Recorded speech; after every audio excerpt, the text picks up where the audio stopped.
Hi, shout out everyone. Samahan niyo akong kumain ng aking dinner. Yung dinner ko makulang.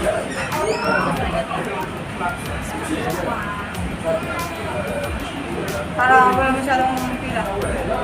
Actually, dito sa Sungsod. Kasi anong oras na eh? 7:30 na ako. Okay na ako. Malulupat na rin yung sabi ko.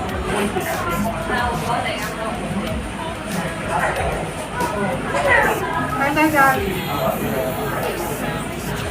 Shout out everyone.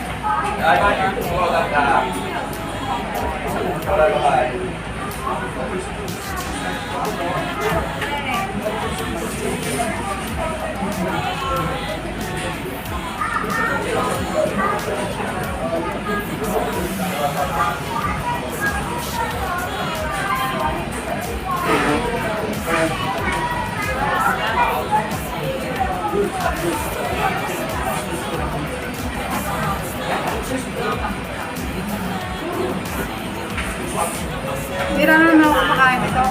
Isang beses naman ako nag-date sa isang buwan. O isang beses lang din ako kumakain. Ng McDo. Isang ibang hindi lang.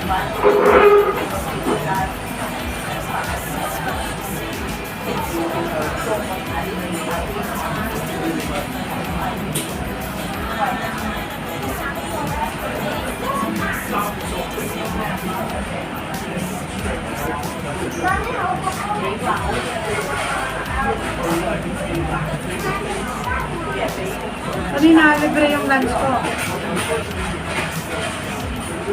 Ngayon, yan. Ito ang ano ko kaya. Talagang tipid, you know? Ang dami kasi sutin sa mga gamot ng anak ko. Dalawang anak ko na panggal na sakit. Kaya, kahit pagod na ako. Gusto lang bumigyan ng katawan ko sa trabaho. Nag-overtime pa rin ako. Kasi pagdagdag sa pagkakata sa kanila. Kaya wala talaga natitira kahit allowance ko. Wala. Kaya hindi ako nag-video. Once a month ako nag-video.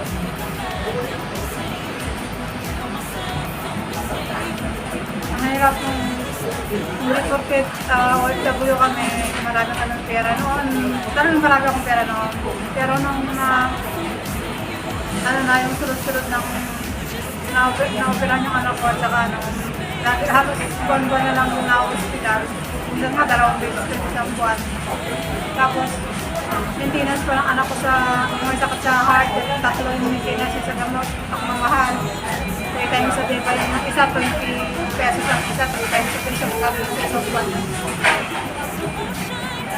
Tapos, yung mata niya, natakot ako nung nakaraan kasi akala ko magulag na. Huwag naman sana Lord. Kasi nung nakaraan hindi na siya makakita, blackout isang mata niya. So pinadala ko sa eye specialist. Ang laki ng gilasos kasi meron tinanggal na puti dun sa mata niya. Tapos marami daw gasgas. Ang mahal lang pa ang patak na 900. Tapos yun, mauubos na lang, bili na naman. Malipas sa pang patak na yung kasang doktor na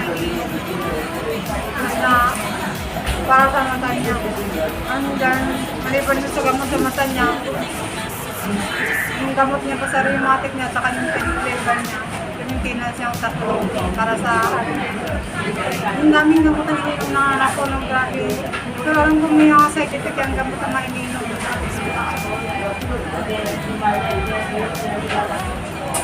So, yun naman sila pinapabayaan ng Diyos. Nakabait pa rin naman ang Diyos sa amin kahit dami na ng problema, sunod yung problema namin.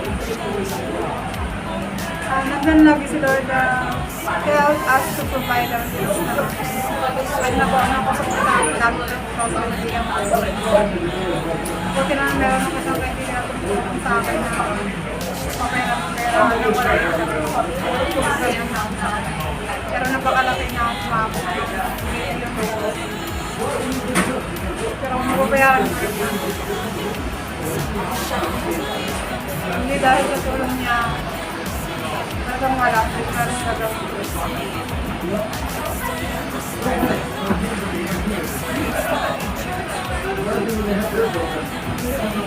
Kaya dahil ko lang sa kain ng problema.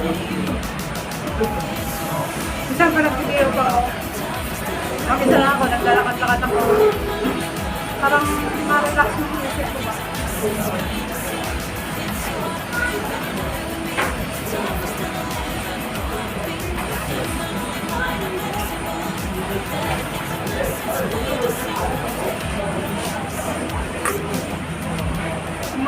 hindi na naman nakakatulong sa akin dahil yung mga problema din sila sa mga pamilya nila. Wala din naman silang pera. Kaya hindi ako lang sila na tumutulong sa akin.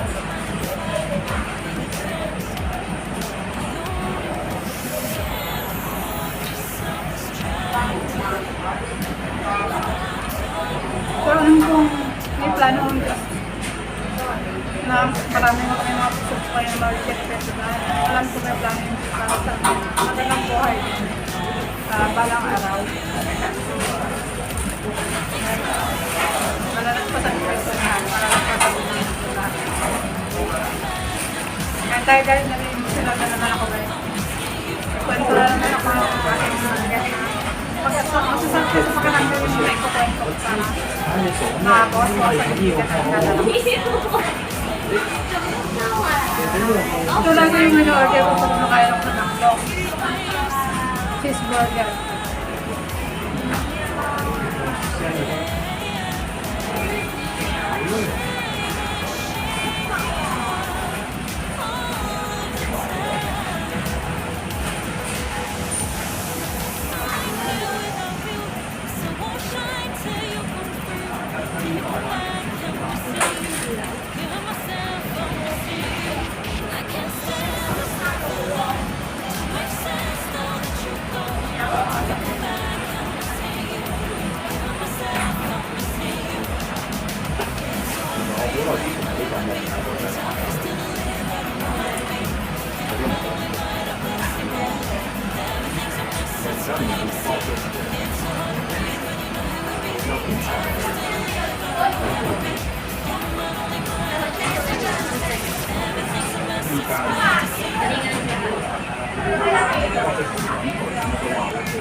sana nagustuhan na nakapapanood sa akin. Thank you so much guys for watching. Don't forget to like, subscribe, comment, and share. Bye!